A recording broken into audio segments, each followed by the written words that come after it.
Yeah, it's looking good. Obviously, I played 11 days post-op, so to finish 90 minutes it was going to be tough anyway. So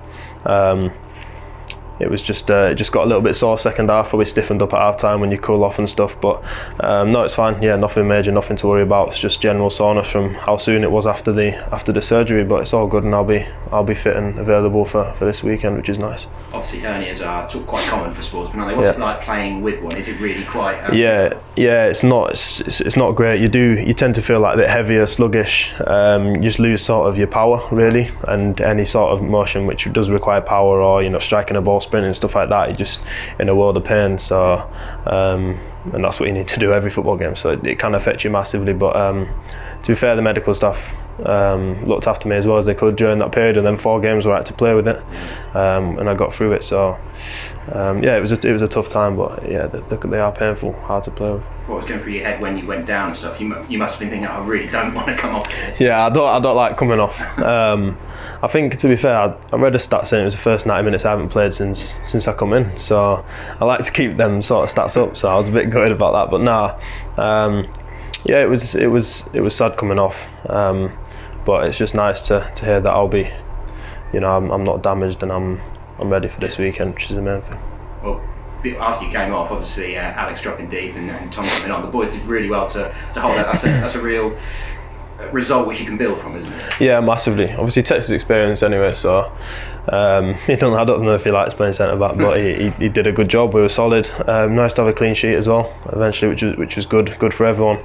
And yeah, Bournemouth are a good side, so it's definitely a result where we can take plenty of positives from. And get Carrow Road bouncing again this weekend, and we can be confident. Hopefully we get 3 points from it. You've been playing alongside Ibrahim, who obviously has been sort of having to step back into a centre back role, which he does have experience of in the past. And so, how has that been with you two? Has it been sort of intensively working in training to really build the understanding? Yeah, you obviously train together, do bits and pieces, but it's difficult. Obviously, as you said, he's not naturally a centre back, but I think he's done an unbelievable job. He's done really well. There's been games where we have conceded goals and lost, but that's going to happen some weeks. And yeah, he's a great player. It's a shame we haven't seen him in that holding midfield role, but he's been called upon to do a job at centre back, and he's been great to play with. He's solid.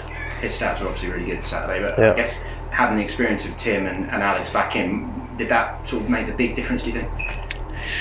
I don't think it made, the players that were called upon when they weren't there, they didn't do necessarily a bad job anyway.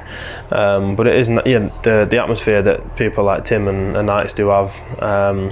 The feeling when they're on the pitch is good. They have had unbelievable careers. The things that they've experienced is something that young players look up to. That they're good players, and they can help carry teams through to results like 0-0 at Bournemouth, things like that. But that's no disrespect to anyone else who was in when they weren't in, because they did, despite the result of against Aston Villa or whoever, they did just as good a job. It's just those games were difficult, and we ended up losing again. Now, looking at the stats, I noticed you're quite high up in the Premier League for pass success percentage. Yeah. Just over 90%. So the players ahead of you are Otamendi, Rodri, Winks, Zinchenko, Wijnaldum and Cahill. So do players look into these stats at all, or is that something that you consciously focus on, or is it something that is just naturally part of your game? Well, I think it helps with the way that we play. Obviously, we're a passing team, so when I get the ball, the first thought is to keep the ball and move it.